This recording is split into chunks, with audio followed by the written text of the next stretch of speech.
भारताच्या अर्थमंत्री निर्मला सीतारमण यांनी 2026चा केंद्रीय अर्थसंकल्प सादर केला। हा अर्थसंकल्प सर्वसमावेशक असल्याचे म्हटले जाते। प्रामुख्याने मुंबई पुणे हैदराबादसह देशात 7 हायस्पीड ट्रेन कॉरिडॉर तयार करण्यात येणार आहेत।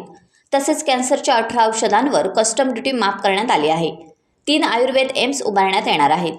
अर्थसंकल्पात सामान्य माणसाला आणि शेतकऱ्याला बरेच काही मिळाल्याचे म्हटले जाते। मात्र शेतकऱ्यांसाठी विशेष तरतूद कोणतीही दिसून आलेली नाही।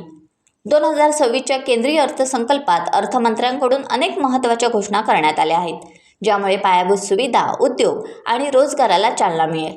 बायोफार्मा क्षेत्राला बळकटी देण्यासाठी पुढील 5 वर्षात 10,000 कोटी रुपयांची तरतूद प्रस्तावित करण्यात आली आहे।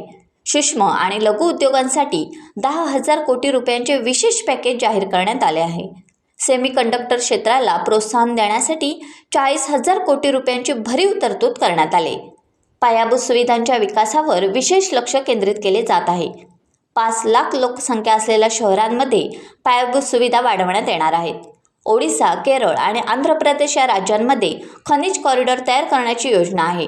वाहतूक व्यवस्थेत क्रांती घडवण्यासाठी पुढील 5 वर्षात 20 नवे राष्ट्रीय जलमार्ग सुरू केले जातील।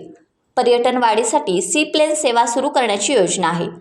विकसित भारताकडे दमदार पाऊल टाकणारा हा अर्थसंकल्प आहे। शहरीकरणाला नियोजनबद्ध करून उद्योग आणि उद्योजकतेला प्रोत्साहन देऊन गुंतवणूक आणि रोजगार निर्मितीसाठी खंबीर उपाययोजना या अर्थसंकल्पातून करण्यात आल्या आहेत।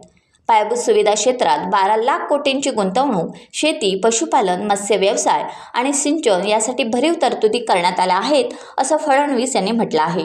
लखपती दीदी योजनेच्या यशानंतर महिलांसाठी स्वतंत्र मॉल्स आणि उद्योगांच्या संधी तयार करण्याची योजना अत्यंत महत्त्वाची आहे। प्रत्येक जिल्ह्यात उच्च शिक्षण घेणाऱ्या मुलींसाठी वसतिगृहांची योजना तयार करण्यात आली आहे।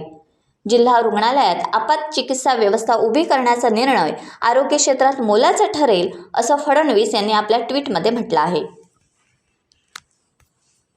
टाइम्स डिजिटलला लाईक करा, सबस्क्राईब करा, शेअर करा आणि बेल आयकॉन दाबायला विसरू नका। Times digital.